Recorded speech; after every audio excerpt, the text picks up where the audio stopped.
Welcome. We're going to be talking about the 2022 Wage and Morale Survey results for the medical laboratory industry. My name is Jon Harol, and I'm here with Lighthouse Lab Services. We performed a survey of over 1,112 medical laboratory professionals nationwide in order to gather this data. The reason we did that, ASCP normally does a survey every other year. We thought it might be good to have a few more data points and have a more regular basis. So we decided on this off year to go ahead and perform this survey.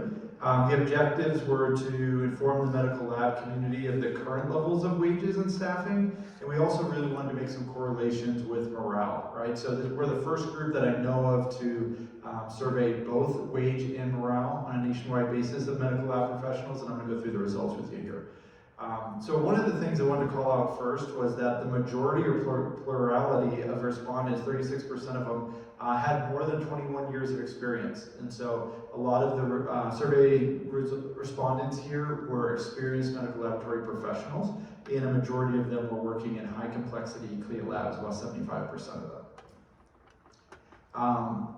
Demographic wise, about half, 50% of them are bench level scientists. So that's what we wanted. We felt like these are the biggest portion of the industry and the workers, so they're going to give us the most accurate information. But we did also have respondents that were managers, administrative laboratory directors, as well as medical laboratory directors.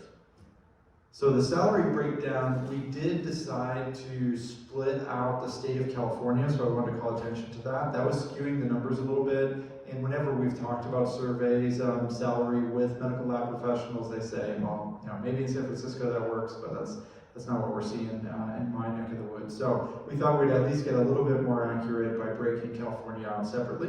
And so here you'll see that the laboratory director salaries were 133 in most of the US, the non-California states, and a little bit higher at 161 in California. We wanted to flag that one in particular we thought might have been a little low due to potential confusion on the titles of laboratory director and administrative laboratory director, with medical laboratory director being one category, administrative lab director the other. So there's a little bit more about that in a minute. Administrative lab directors were at 122 outside of California, 158 in California. Laboratory managers came in at 90,000 in non-California states and at 131,000 in the state of California. Our lab supervisors came in at 89,000 and 145 in California. 72,000 for technologists in the 49 states, 116 inside of California. So we saw a pretty reliable trend in the discrepancy between California and non-California throughout, and these salaries did square with what our recruiting team typically sees from our clients nationwide. So some key takeaways here on the lab director part in particular. CLIA lab directors placed by Lighthouse made an average of 183 annually last year. Labs should be prepared to offer 250,000 plus in California, about 175 plus in the rest of the US. Pathologists, which were not surveyed in this survey, just adding a data point that we typically see them starting around averaging around 350,000. So this was an interesting piece of information. We did ask people whether they received a raise in the past year, and then we also asked, not related, but as a separate question, kind of what their morale was or how satisfied they were with their job. We then took those two pieces of information and tried to correlate those a little with some interesting results. So we did see that people that received a raise, 9% of them categorized themselves as being extremely satisfied with their job. However, what was a little bit interesting was we did see 10% of people that did not receive a raise qualify or answer saying that they were extremely satisfied with their job. So that was a little bit unexpected. The rest of this data falls more in line with what I would expect, with majority of people receiving a raise being moderately or neutrally satisfied, and a little bit less of those that did not. So as we expected, those who did not receive a pay raise in the past year were more likely to have dissatisfaction levels with their current position. This was also an interesting piece of information. Recent hires, people that had been in the field for less than 5 years in particular, rated their morale or their satisfaction with their job the lowest. And so we did see people that had been in the field for 20 years plus, 21 years plus, having the highest satisfaction levels of those groups. You'll see how that breaks down here. And so there's some interesting takeaways there on why do a majority of people with less than 5 years of experience list themselves as either unsatisfied or neutral. So that's a lot of information. 41% were moderately or extremely unsatisfied, and 29% were neutral. So that's 60% of those in the field that have 5 years or less of experience that are less than satisfied.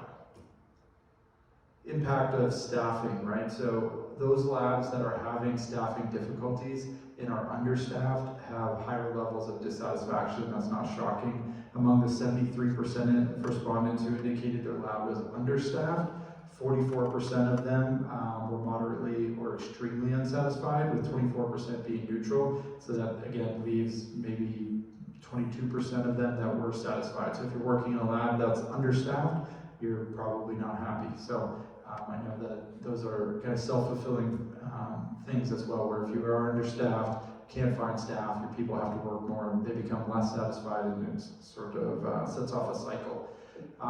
Conclusions. While the annual compensation increases have a direct positive impact on the morale of medical lab professionals, the industry must do more to increase recruitment of new individuals to alleviate significant concerns surrounding the staffing issues. Better lab staffing industry-wide would reduce the amount of burnout being felt by the newest members of the industry who reported low levels of morale and more low levels than their senior or seasoned peers. The industry must also continue to advocate for more lab degrees and training programs to increase the staffing pipeline after many years of these programs have been shuttered. So these are things that are not real new. I think there are a couple pieces of information in there that are key to look at, especially the dissatisfaction of newer employees into the lab, because if we can't maintain and retain those people and keep them satisfied, we're not going to be able to solve the problem, right? Because we know that the problem gets worse when the staffing levels are low. So that's all I had on this survey, and do we have any questions?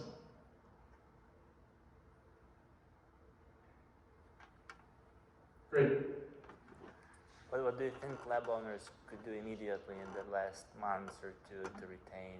Yeah, so the question is, what could laboratory owners do to retain talent? I think there's a unique opportunity right now presented by the COVID pandemic, where we've had a lot of people enter the field because of COVID. Some of them did not come through medical laboratory traditional programs, but have gained 3+ years of experience in a CLIA lab environment. That now makes them qualified to work in a CLIA lab as a testing personnel, and I think we should try to maintain and hold on to these people and not let them exit the field. And so even though they might not be the perfect candidate on paper in terms of having an ASCP certification or checking every box, I think that laboratory managers need to be open-minded and try to grab this talent pool that's available during this short window in order to hold on to it and help with some of our staffing crisis. Any other questions? What are you seeing with COVID and how that's impacting the market with volumes and how is that? Sure.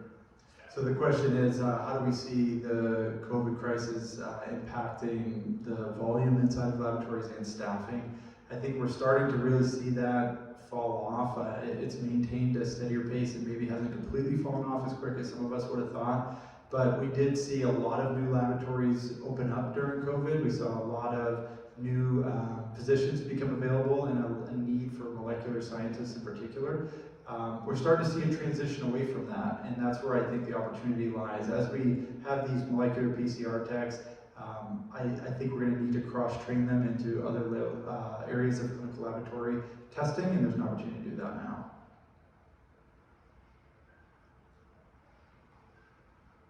Well, thank you, everybody, and I appreciate you coming.